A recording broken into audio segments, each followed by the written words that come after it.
Welcome to Marrakesh. Welcome to the Policy Center for the New South Atlantic Dialogues. We're discussing the problems and hopes for the world, and today we have Amit Jain. He is the director of the Center for African Studies at the Nanyang Technical University. Okay, again, welcome, Mr. Jain, to our Policy Center for the New South event, Atlantic Dialogues. I like to talk to you because you're in the center of a very important country in Africa, Nigeria, in the center of it.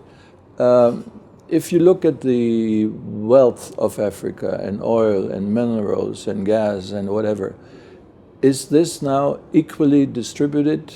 Are they sharing the African countries, or is one for himself and one for himself?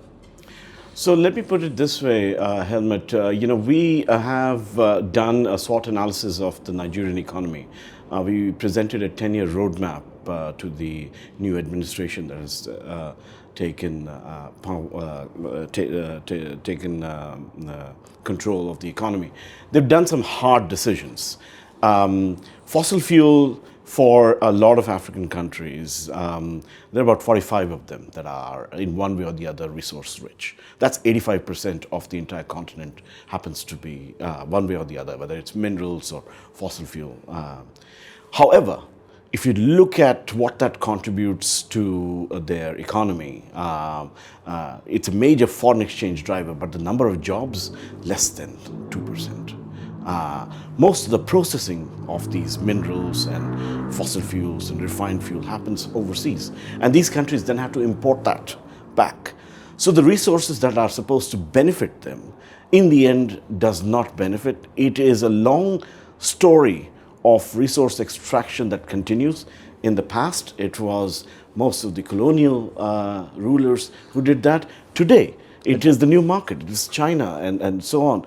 The trouble is that they have not been able to climb the next value addition, which is very important, and that's what they need to do. So, in other words, it's colonialism renewed in different clothes. Yes, it's part two in some ways, except that it's less obvious. It's not as brutal as it used to be. It is within what we call is the global marketplace. And the answer is that a lot of the resource-rich countries suffer from poor governance precisely because they have resources, rather than if they didn't. So the resources that are under the ground get more priority than the resources above the ground, which is your human talent, human capital, which should be invested in. But most of the products we're talking about, the rare products, the heavy earth or whatever it is, rare. Most of it is controlled or bought by China. China. 85% of the processing of critical minerals done in one country, China. Even Western companies that are mining companies, the Glencores of the world or Rio Tintos from Australia, if they do have mining operations, the iron ore and very little of that process, so largely concentrates at best are shipped overseas, essentially to China, for the value addition. But did they sell the rights to them, or is it a mutual exploration, or what is? It depends on country to country. Some countries have decided to take bigger stakes in these projects. Others, not so much. Most of the contracts are licensing. They are rarely production sharing, and most of the because mining and fossil fuel is a capital-intensive industry. It needs upfront costs. The returns come much later. So you can't blame most of the firms that are invested in these projects wanting to offset, depreciate their assets the moment they strike oil or they get the first exports of raw materials out. What then happens is that countries that were willing to contract these resources out have to wait much longer for the returns to come in. Why, if you say 85% is practically controlled by China, What did the Europeans or what did the United States do, or did they miss the boat? I think they didn't reinvest in creating the industrial capacity that Europe used to have in the past. Germany is an exception, and there are some exceptions. And certainly not quite on the scale that China has been able to do. China has a big advantage over these factors because they have the scale, they have a large domestic market that can be serviced, that needs these resources, and they're by and large a resource poor country. But lithium, for example, everybody needs. Yeah, everyone needs. But who gets it now? I mean, if you say China controls, because if you look at the innovations and the scale of EV vehicles, the production of solar panels, any industry that has required critical minerals in large quantities are in one way or the other connected to China because they have developed that industrial prowess. Earlier than the others.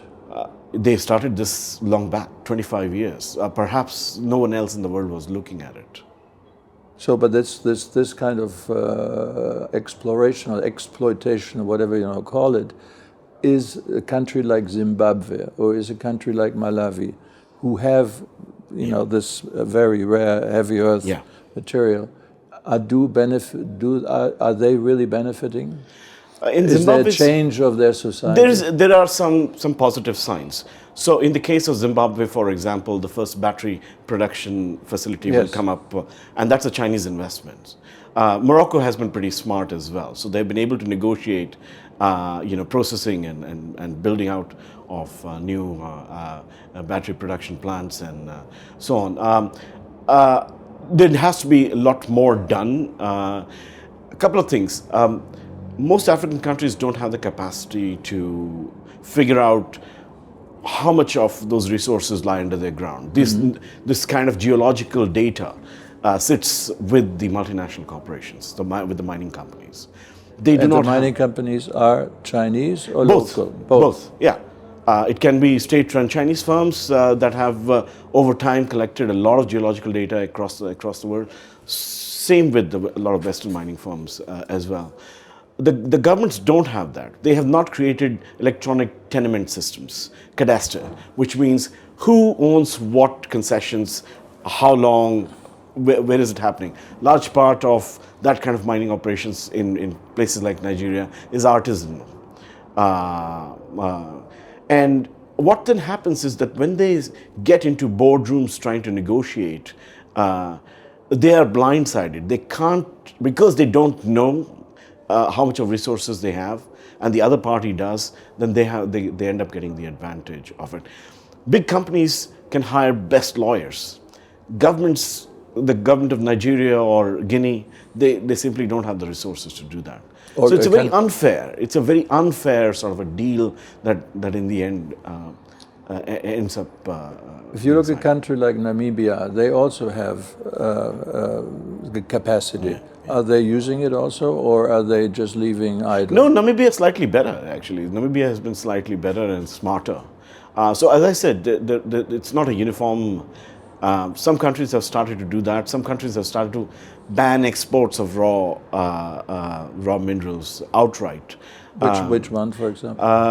I think, if I'm not wrong, and correct me if I'm wrong, but I think for a certain time, Zimbabwe had stopped exporting, raw minerals and so on, which allowed them to then negotiate more, value chain additions.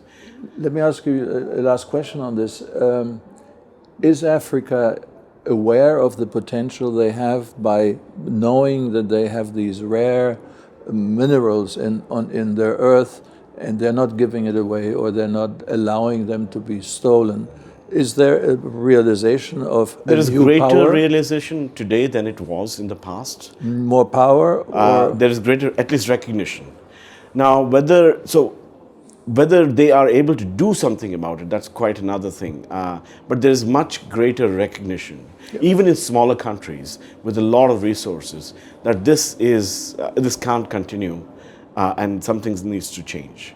And that you can hear certainly in West Africa, you can hear in East Africa, which is why ultimately governments of the day have to have the legitimacy to stay in power. And you heard the military leaders who recently took power in places like Guinea and so on.